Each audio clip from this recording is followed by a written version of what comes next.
We'll talk about the Jacobi Trudi identities. So again, what are these? These can be thought of as the transition coefficients or the change of basis matrix, which tells us how to write a Schur function in terms of the complete symmetric functions H, or there's a second identity which tells us how to write the Schur function in terms of the elementary symmetric polynomials E. Okay, so let me just state the theorem for a start, and then we'll see how this works. So theorem,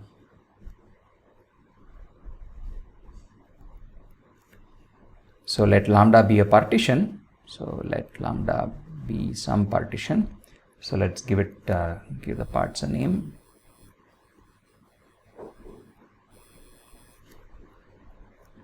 Say it's got L parts, lambda 1, lambda 2, lambda L, non-zero parts. Form the following matrix. So consider, let H denote the L cross L matrix whose ijth entry is the following symmetric polynomial. Okay, you take H and you look at the lambda I, minus I plus j. Okay, and of course I and j run from 1 to L in this case. Okay, take this matrix, and the theorem says that, well, maybe we'll also write E, the corresponding matrix. This is the L cross L matrix whose ijth entry is the elementary symmetric polynomial E lambda prime I. So recall, lambda prime denotes the conjugate partition. So this is the ith column of lambda. That's what lambda prime I is, minus I plus j. Okay. Then the Schur polynomial S lambda. So remember, I fixed a lambda to begin with. The Schur polynomial S lambda, in doesn't matter how many variables I have, S lambda at x1, x2, xn is the same as the determinant. So all of this is in those very same n variables, x denoting x1, x2, xn as before.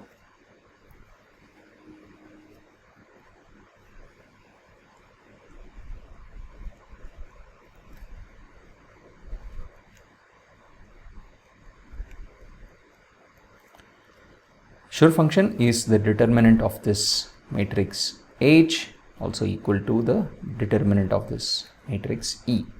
Okay, that's the theorem. Now quickly observe that this is okay, well, maybe we'll do an example, then see how this is really the transition coefficients. So suppose I just take lambda to be 2, 1. Okay, so the length here is 2. Now if you look at what this matrix H looks like, it's a 2 cross 2 matrix, and according to the prescription, here's what you're supposed to do. The diagonal entries they correspond to the case when I equals j. So the diagonal entries will just be the H lambda i's. Okay, so the H2 and the H1. Now once you move away from the diagonal, what you're supposed to do is subtract I and add j, right? Which means that as you move to the right, you keep adding 1 each time, because the column number goes up, the row number stays the same. So this is now H2 plus 1, which is H3. Similarly, here I have H1, and when I go to the left of H1, what I have is something less, 1 less than H1, which is H0. Okay, and similarly, when I go to larger and larger matrices, the basic idea is the same. You first populate the diagonal, and then when you move to the right of the diagonal, you keep increasing the subscripts by 1. When you go to the left of the diagonal, you decrease the subscripts by 1. Okay, and now you get some matrix. Now the determinant of this matrix, so the determinant is in fact H2 H1 minus H3 H0. So recall H0 is just 1, so in fact that's a 1. So what is this? This is just H2 H1 minus H3. But recall that a product of two complete symmetric polynomials, H2, H1 would just be the definition of the complete symmetric polynomial H indexed by the partition 2, 1. So this is H21 minus H indexed by the partition 3. Okay, so this is the sense in which this identity, even though it looks like a determinant whose entries are all some HNs, what happens is when the determinant is expanded out, it gives you products of H's, and any given product of H is actually just another H, okay, indexed by some partition. So in that sense, it's going to give you an expression of the Schur function. So all this is the Schur function S21 as a linear combination of H's. Okay, good. So let's see how this is proved. And the proof of this turns out to be, well, one of the proofs, the one that I'm going to talk about, uses the Lindstrom-Gesell-Vienno lemma. Okay, so the LGV lemma. So recall the LGV lemma from one of the preceding lectures. So what is a proof of something using the LGV lemma involved? So it's at least in the right form, in that the LGV is about computing determinants of certain matrices of some special forms, and here again what we are trying to compute is the determinant of a matrix H. But the key thing to use the LGV lemma is you must somehow realize this matrix H as being of the form of the lemma. In other words, you must somehow construct a graph, and if you recall how the LGV lemma works, so there are some there is a set of points, and there are some points which we denote AIs, A1, A2, A3 and so on. Then there are, say, these are the source points, and then there are the targets B1, B2, BL, and the ijth entry of this matrix H. So if I've got, say, AI, source I and target J, the ijth entry of the matrix that I'm looking at should turn out to be the sum over all paths from AI to Bj. Okay, you're supposed to look at all possible paths and you sum up the weights of all the paths. Okay, so that's the formulation of the LGV lemma. So in order to set this up, what I will need to tell you is what's the set of points I'm looking at, what are the source points, what are the target points, and what are the edge weights. Okay, I have to tell you what the edges are and what the weights I'm assigning to the edges are. Okay, so let's do all this in turn. So we just have to set this thing up nicely combinatorially. So let's do that. Now, what is the graph that we're going to look at? Okay, so the graph is the following. It's going to involve, so imagine it's a grid, horizontal and vertical edges like this. Okay, so recall I fixed an n throughout, right? So the n is my number of variables. So I fix some n greater than or equal to 1. Okay, now this is my grid, and so I mean at the moment I don't know how wide this is, but the number of lines, the number of horizontal lines here is just going to be n. Okay, so I will think of this as, let's just give it coordinates maybe. So this is the point. So we are going to think of this as 0, 1, 0, 1, 1, 2, 1, and so on, etc. So these points. So I'm looking at integer points in this grid, and the points in the next level, there are, the y-axis, the y coordinate is 2 now, 0, 2, 1, 2, 2, 2, etc. and so on. Okay, so and imagine going all the way till level n. So that's 0, n, this point is 1, n, 2, n, and so on. Okay, so those are my grid points. That's going to be my graph, if you wish. And what are my edges? So at the moment it's an infinite graph maybe, but we'll soon make it finite once we fix our lambda as well. At the moment I'm only telling you what happens when I fix an n. Okay, now what are my edges and what are my edge weights? Okay, so the edges are all, remember, they're all directed edges in the LGV lemma setting. Now here I'm going to think of this as the edges are the ones which go right or the ones which go up. Okay, so I'm only going to allow these two motions. Either I go right along these edges or I go up, okay, everywhere similarly. So that's the direction of the edges. Okay, or if you wish, you can just think of the opposite is also allowed, but those will come with edge weight 0. So I have to tell you what the edge weights are. So here's the edge weight. If I go up, then to that edge I assign edge weight 1. Okay, the weight is just 1. And if I go right, so I'm that right arrow, that movement to the right will happen at some level I, right? So let's say I'm here in the ith when the y coordinate is I. So if I go from some I don't know, a comma I to a plus 1 comma I, okay, when I'm at the ith level and I have a horizontal edge at the ith level, then this edge has weight xi, the variable xi. Okay, so going to the right at the ith level, the weight is xi. If I go up anytime, my weight is just 1. Okay, and like I said, you can also think of this by saying I can go left or down, but those edges have weight 0.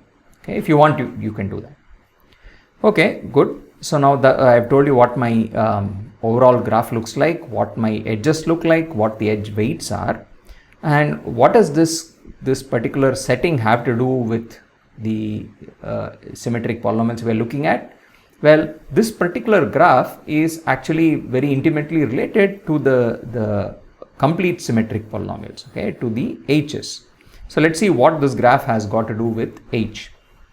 Okay, and the relationship is the following.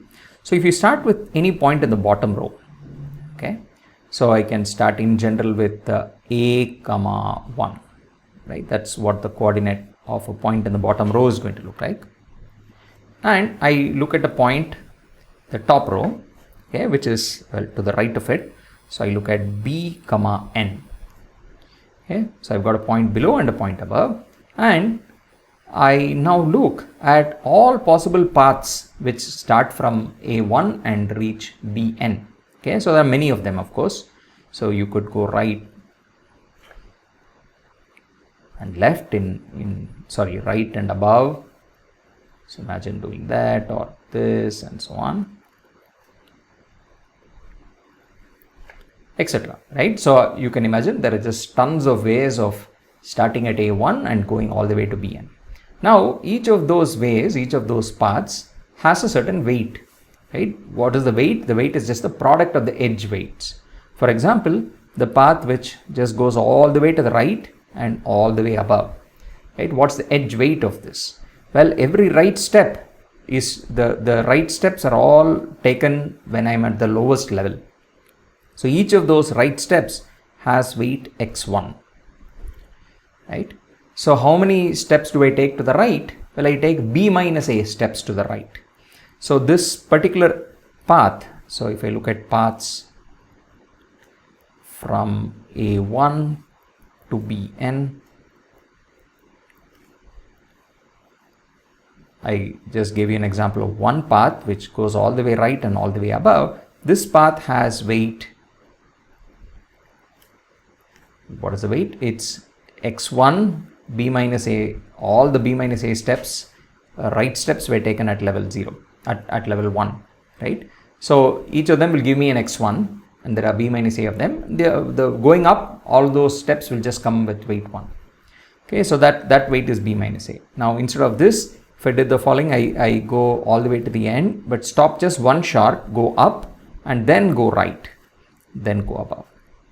Okay, so this sort of pink path, what's the weight of this guy? Well, I go b minus a minus 1 steps to the right in the lowest level, and I go 1 step to the right in the next level. Okay, so there the edge weight is an x2 and 1s everywhere else. Okay, and so on. So you can imagine it's I go up so many times, I go right so many times. The rights are the important steps. Every time I take a right step, I need to see what my corresponding xi is. That's going to be the path. Okay. So if you sort of imagine what's going on here, you can sort of see what this sum is going to reduce to. If we take the sum of the weight of pi, okay, the weight is just this map, which to any path is just the weight of the individual edges of that path, where pi ranges over all paths in this graph from a comma 1 to b comma n.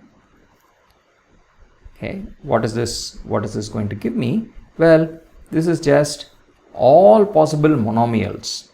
Okay, so this is just the following. I take x1 alpha 1 times. Okay, that tells me how many steps I take in the lowest level, and then not all of them have to be continuous, right? Well, I mean they do. So first I see how many steps I take along the lowest level, then I go up and see how many steps I take along level 2, then I go up again, how many do I take along level 3, and so on. So alpha 1 is how many steps you take in level 1, alpha 2 steps in level 2, level 3, etc. Okay, some of these alphas can be 0, right? That just says, for example, I can go some number of steps in level 1, then I go up and up again, which means I don't take any horizontal steps in level 2. Maybe I take a horizontal step only in level 3, then again nothing in level 4, level 5, level 6, then in level 6 I take some horizontal steps, and so on. Okay, but the total number of steps I take had better equal b minus a. Okay, and observe, this is exactly the definition of the complete symmetric polynomial. So let's record that. This is nothing but the complete symmetric polynomial h b minus a x1 x2 xn. Okay. So that's the reason why this particular graph with these edge weights is important, because in some sense that the total number of paths and the total weighted sum of paths from a1 to bn is actually just h of b minus a. It's only sensitive to the difference in the x coordinates. Okay, good. So which means that we are already in good shape. Now observe that if we are going to look at the setting of the LGV lemma, this is all we need to now do. So take that grid that I drew,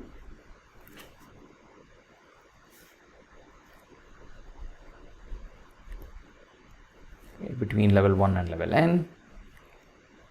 So I now need to tell you what my source and target points are. So for my source points, I will just pick the first L minus 1. So now I have to also fix a lambda. Okay, lambda is the partition that I'm interested in, for which I need to compute the Schur function S lambda. So lambda L positive. So I fix a lambda with L parts. So what is my source? What are my source points going to be? They are just the first L points on the bottom level. Okay. So what are their coordinates? So recall this guy was x coordinate was 0, y coordinate is 1, 1 comma 1, 2 comma 1 till L minus 1 comma 1. Okay. So the first L points on the bottom. So those are going to be my source points. And what are my target points going to be? Well, they are as follows. So I have lambda 1, lambda 2, lambda L. I will I will make them distinct in the usual manner that we have done before by adding different numbers to each of them. Like sort of when we added delta and so on, we did something like this. So lambda L is the smallest part. So I'll keep that as it is. Whatever be lambda L minus 1, I'll add 1 to it, so that it is distinct from the previous one. Maybe the next guy is lambda L minus 2 plus 2 dot dot dot till lambda 1 plus L minus 1. Okay, so I consider the grid until that point. So this is now just a finite graph, finite grid. So those are the target points on top, and I've got the source points on the bottom. Okay, and I will label them in the same order, meaning so we could call this point A1, A2, so it will come from right to left, A1, A2, AL. And on top, so this is the notation of the LGV lemma. This guy is the point B1, this is the point BL minus 2, so dot dot dot, this is finally BL. Okay, so those are the target points. And now what we have just seen is, if I take the the ith source point and the jth target point, then what's I look at all paths going from AI to Bj, what's the total weighted sum? So observe that the weight pi is a path from AI to Bj. So this is what occurs in the LGV lemma. So this by definition is just the complete symmetric function h of the difference in the x coordinates. Okay, what is AI? If you sort of see what AI is, the x coordinate of AI is just going to be L, let's see, L minus 1, right? So this is L minus I. Okay, and what's Bj? Bj is lambda j, right? So lambda 1, lambda 2 and so on. So it's lambda j plus L minus j. So this is h lambda j plus L minus j minus L minus I, evaluated at x1, x2, xn. In other words, this is just h lambda j minus j plus I of x.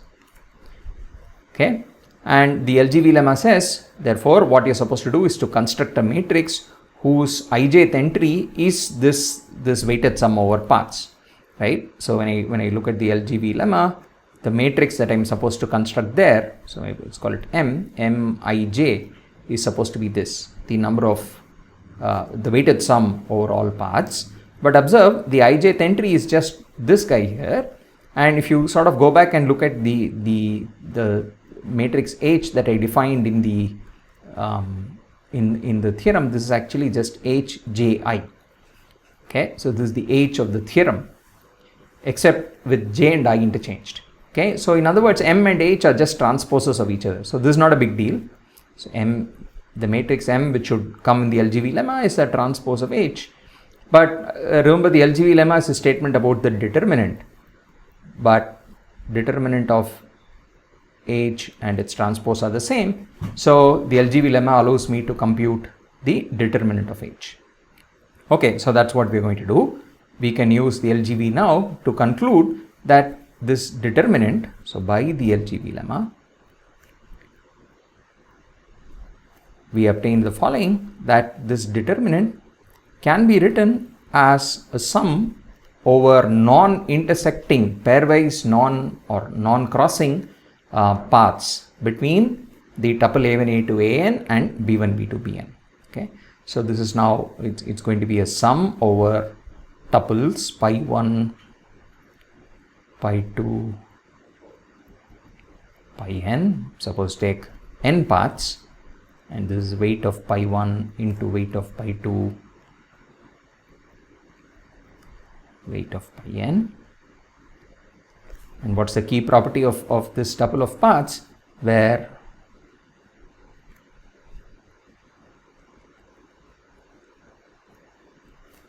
is a tuple of pairwise non-crossing, that is no two of them cross, pairwise non-crossing paths, and the paths pi I are from AI to Bi, okay, from the starting to the ending target vertices. Okay, so this is exactly in the setting of the LGV lemma. So it tells us how to compute the determinant, and now what we need to do is to understand the right hand side here. Okay, so let's do that. So what does that require? We need to understand what non-crossing paths in that particular grid graph, what does that mean? Okay, so here's the basic schematic. Let's remember how the source and the target vertices were chosen. So the source vertices were just the continuous string of L minus 1 vertices starting with 0, 1. 0 comma 1 going all the way till L minus 1 comma 1, and the ending vertices were they were chosen specifically as lambda L. This guy is lambda L minus 1 plus 1 and so on. Let's say these are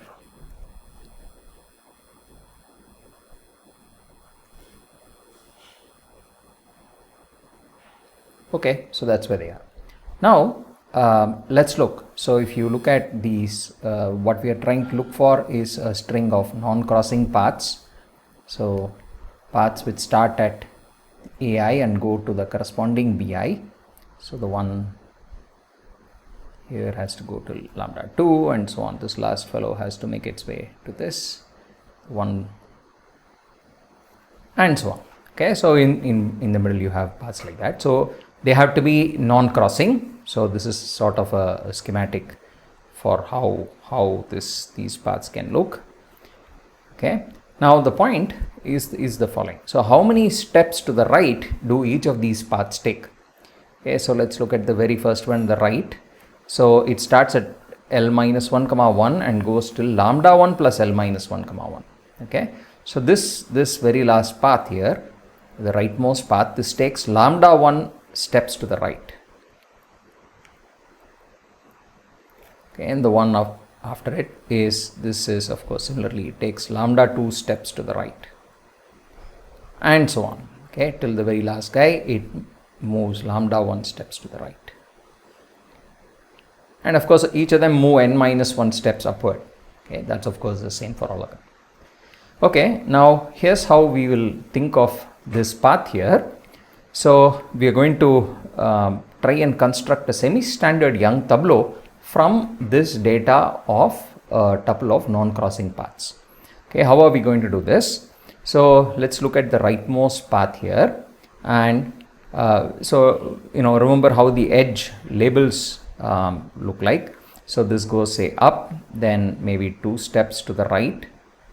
So these edge labels are x2s, up edge label is just a 1, so then this is say x3, maybe there are 3 x4s and so on. Okay, so you just look at what the weight of that path looks like. So what are the the horizontal edges, the x2s, the x3s, the x4s which appear, and just note that down in the form of, well, as a filling. Okay, so let's do the following. There are lambda 1 steps to the right.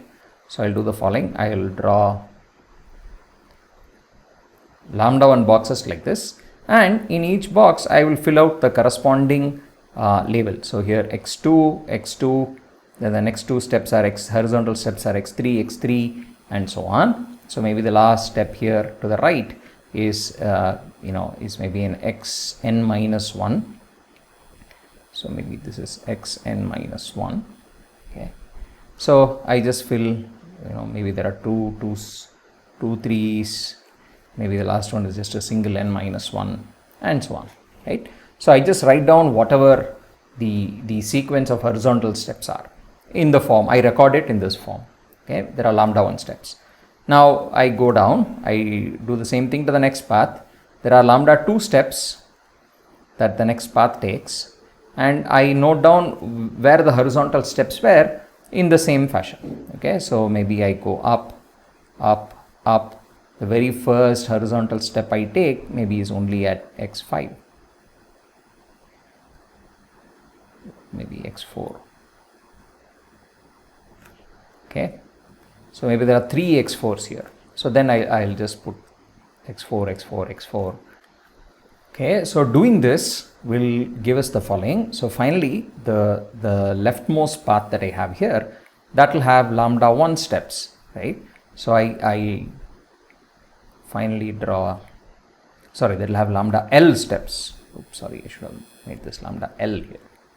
Okay, so now when I have, so I have some numbers, I'm going to fill some numbers into those lambda L boxes.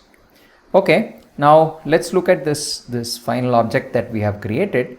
The claim is that this is a semi-standard tableau. Okay, it has shape lambda 1, lambda 2, lambda 3. So the shape is lambda clearly. The claim is that this is a semi-standard tableau. Now what does semi-standardness mean? It says that the entries along the rows are weakly increasing. That is of course true just by the way we filled those entries, because as you scan this path, you first see the 2s and then the 3s, then the 4s, and you fill it in that order, right? But the more serious condition here is to check that when you go down the columns, that these are strictly increasing. Okay, so let's try and understand what is the first column of this.